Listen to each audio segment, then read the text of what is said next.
যে ঘুম হচ্ছিল না, হঠাৎ করে ঘুম ভেঙে গেলে আর ঘুম আসে না। আসসালামু আলাইকুম বন্ধুরা, কেমন আছেন? আশা করছি ভালো আছেন। আমরা আল্লাহর রহমতে ভালো আছি।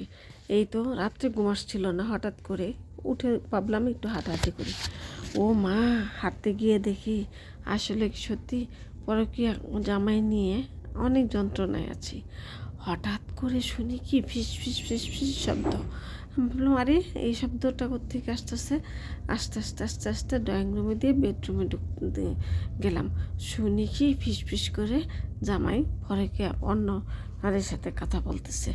কি আর করা, চুপি চুপি শুনতেছি। কি হাসি আর কি তামসা, একদিকে গা চলে আরেকদিকে হাসি পায় যে পরকীয়া করতে গেলেও অনেক কষ্ট করতে হয়, তাই না? ঘরের স্বামী সন্তানকে পরকীয়া করলে কোন দিক দিয়ে না কোন দিক দিয়ে ধরা খায়, সেই জন্য চুপি চুপি চতুর্দিকে খেয়াল রেখে তারপরে করতে হয়। তারপরেও কেমনে কেমনে আমি বুঝে ফেললাম। আমিও চুপটি করে গাপটি করে সোফায় চিপায় বসে শুনতেছি। কি যে বহুরূপী নারী দেখেছি, কিন্তু বহুরূপী পুরুষ দেখিনি।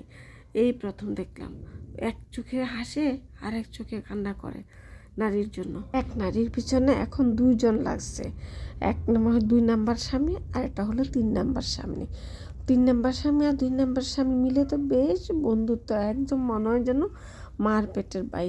যাই হোক, এখন জানি না এপার থেকে কোনজন চাচ্ছে, 2 নাম্বার জন চাচ্ছে না 3 নাম্বার জন চাচ্ছে। যাই হোক, 2 নাম্বার জনের কথা যেহেতু শুনতেছি আমি, শুধু 3 নাম্বার জনের কথা তো বলতে পারবো না।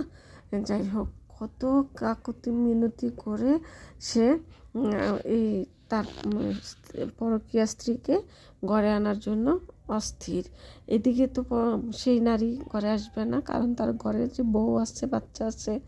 আর সেই নারী তো বারবারই বলতেছে যে তার বউ বাচ্চাকে বাদ দিলে তাহলে আসবে। এদিকে বেচারা পড়ছে ফাড়া বাঁশের চিপায়, বউ সন্তানকেও বাদ দিতে পারে না, এদিকে ওই পরকীয়া স্ত্রীকেও বাদ দিতে পারে না। কি যে একটা বিপদে পড়ছে শেষে বেচারা। কি আর করা, বউকে বেছে নিতে হচ্ছে।